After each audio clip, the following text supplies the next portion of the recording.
I have a list of 10 Japanese artists here with the most ridiculous names I could find. I'm gonna listen to their 3 most popular songs on Spotify, and then I'm gonna put them on a tier list based on how good I think their music is. And we're going in alphabetical order for this, which means we're starting with shoegaze band 17 Years Old and Berlin Wall. I have absolutely no idea why a Japanese rock band is named that, but their most popular song is called A Flower of the Ground, which is actually a really good song. It has a simple but catchy guitar melody, and the vocals work into the mix quite well. There's also some bright synths that add some extra depth to the track and help it to stand out. It's a really solid start. The next song, Prism, is pretty similar but still good. The vocals are given more space to shine here, the drums are better, and the guitar just sounds cooler. Where it falters in comparison is that the riff isn't quite as catchy and the breakdowns don't work as well. It actually reminds me a lot of a My Dead Girlfriend song. It's a bit more rough around the edges in their kind of way, and the singer sounds pretty similar. If you told me this was a cut song from My Dead Girlfriend's Shaman's Daughter, I would 100%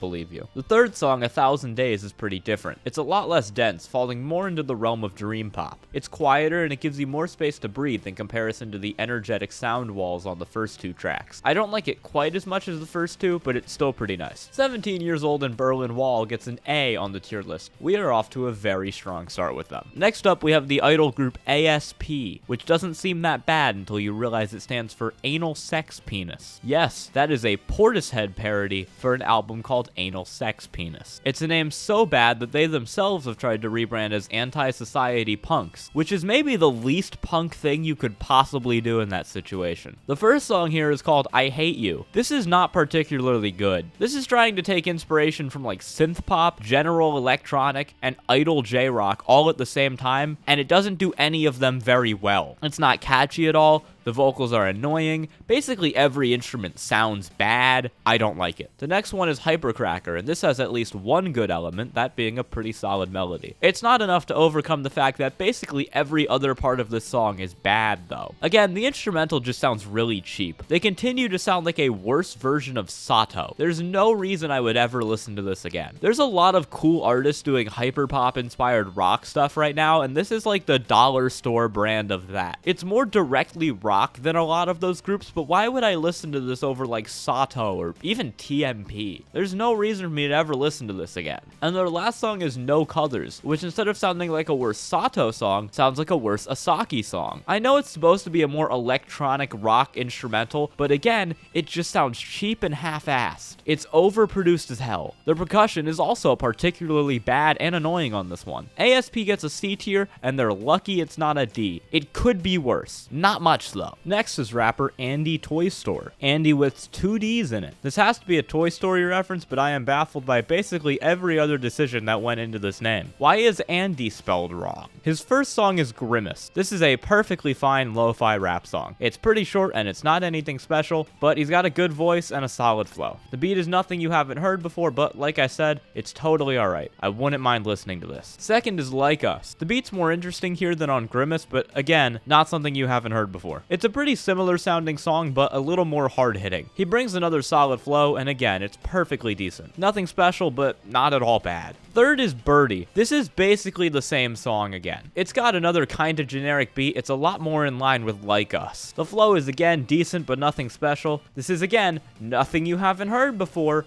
but it's not bad. So Andy Toy Store gets a decent B tier, I guess. I guess he just has one song that he like makes over and over again. Following him is another idol group, Chicken Below the Idol. I could not tell you why they are called this. I could not tell you who thought this was a good idea. All I can tell you is they are named Chicken Below the Idol in all caps. And their most popular song is called Nante Samishi Yoru Nanda. This is a pretty decent J-rock song. The instrumental's fine enough, but my main problem with this is that the vocals are far too repetitive. One of my favorite parts of J-rock is cool vocal melodies, and this song has none of those because it's just them repeating one phrase over and over again. There's the potential for a cool song here, it just never really reaches it. The second song, Ichiban Dori, is a little better. It has a bit more of a garage sound that it achieves through some blast beats and rougher sounding guitars. That's for better and for worse though. The guitars work, but the blast beats really do not. This song does have an actual chorus melody though, and generally the singing is a lot better here, so it's a pretty solid track. Their final song, Taikutsu, is a lot longer than the first two, like over 2 minutes longer. I was scared this would be a shitty ballad track, but I was pleasantly surprised. Despite being drawn out, the song does a really good job of holding the energy the whole way through. It's really easy, especially as an idol group, to lose steam during a 6-minute long song, but they've pulled it off nicely. It's good. Chicken Below the Idol is another B tier, but definitely better than Anti Toy Store. Following them, we get another rock band, although not an idol one this time. It's How to Count 1 to 10. I might be the first native English speaker over the age of 4 to ever type that into Google. Their first song is called Parallel. Right away, this is musically pretty different from some of the attention-grabbing idol groups we've seen so far. Instead, this is some pretty smooth instrumental math rock. It's got a nice Midwest emo influence going on too, and honestly, I really fuck with it. The melody is simple yet smooth, and the complex drum beat gives it a really nice rhythm. This is my favorite song I've heard from any of these bands so far. This is like actually really great. Parade is also good. The best way to describe this is that it seems really similar to Toe, but more inspired by Midwest emo. If you've ever wanted an instrumental cross between Toe and like American football, How to Count 1 to 10 might just be the band for you. It's a lot more relaxed than Parallel is, but it's still good. The third song from them is Time Goes By. This one actually has some vocals on it, and they work really well. They blend in with the guitars nicely. It's good. Once again, this sounds a lot like a Toe song though.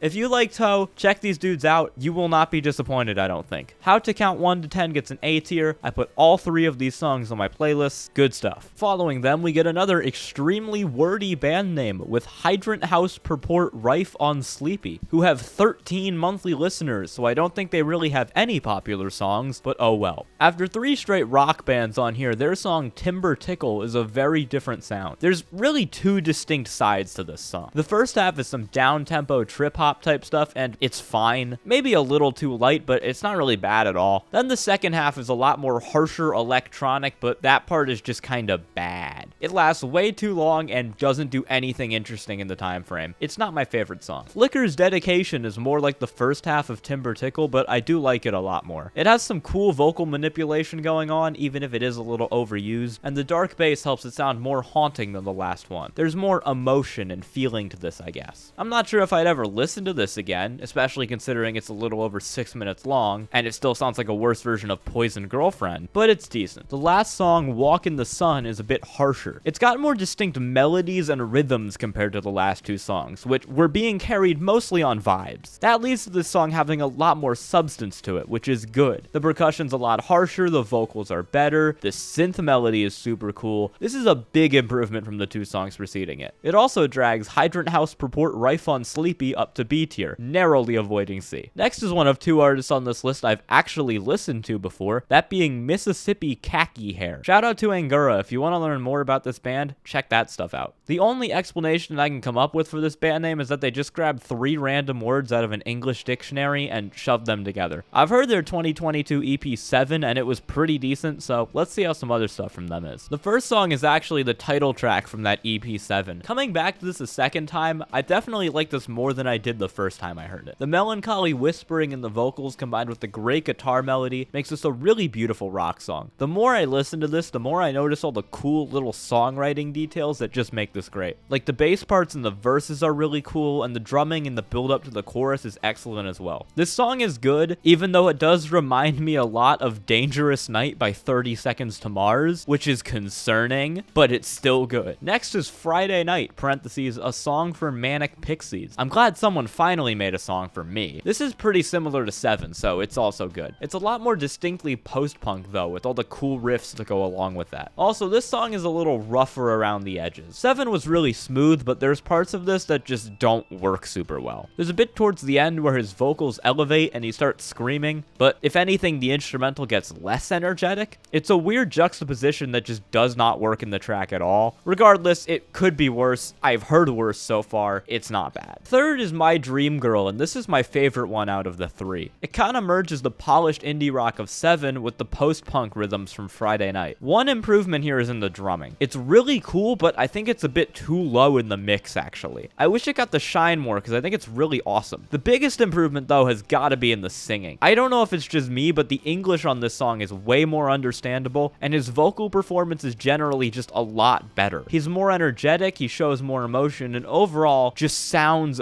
better. This is good. I'm gonna throw Mississippi Khaki Hair into A tier too, but kind of low A tier. Like, they're right on the cusp between A and B, but I think they kind of get that A tier. Next up is Old Dick Foggy. I was gonna come up with a bit for this name, but I just don't have one. Old Dick Foggy. Their first song is called Zucchini Nante, and honestly, I bust out laughing when this first came on. Old Dick Foggy sounds like an Irish folk band. This is the kind of shit they play in movies when the main character walks into an Irish pub. I didn't know people were making stuff like this in Japan, but it rules that they are. The song is actually pretty decent too. Not the kind of thing I'd listen to regularly, but it's a fun time. My only complaint is that there is no reason for this thing to be 5 minutes long. I feel like it runs out of ideas less than 3 minutes in, and then just repeats itself. Their second most popular song is Shirafu no Uchini, and I actually really like this. This moves some of the goofy folk bits to the background and is instead just a really good rock song. It's nothing too special in any way, but it's all around solid. The singing is good, the track has a fun chorus, the instrumental is energetic. I really enjoyed this one. Their last song here is, and bear with me, Inakunata noa Oreno Hodatanda. And it's good, just like the last one. It's remarkable how much rock energy these songs are able to have despite the instruments being used. This is some more genuinely really fun folk punk. A lot of this song is just kind of repeating a chorus, but that chorus is awesome, so it's great. This is gonna sound insane, but if you like AJJ, you might want to give Old Dick Foggy a shot. I'm gonna put them in B tier, but they're on the other side of the coin to Mississippi Khaki Hair, where they're a high B tier, but not quite A. Following them, we get to the second of the two artists I've already heard on this list, Peter Parker 69. I will admit, I am a really big fan of these guys, especially their most popular song, Flight to Mumbai. It's my most played song of the last 6 months by a very large margin. Like, we're getting close to twice as many plays as second place. I've talked about it on here before, but I fucking love that song. It's one of the best constructed Japanese pop songs I've ever heard. The song builds up, but it never feels like it's dragging out too long or rushing too quick. The melodies are absolutely fantastic. It's got a really cool rap section to mix it up a little too, and the instrumental is spacious, yet simultaneously hits super hard. This song is really short, but it's packed full of cool shit, and it doesn't waste any time. It's so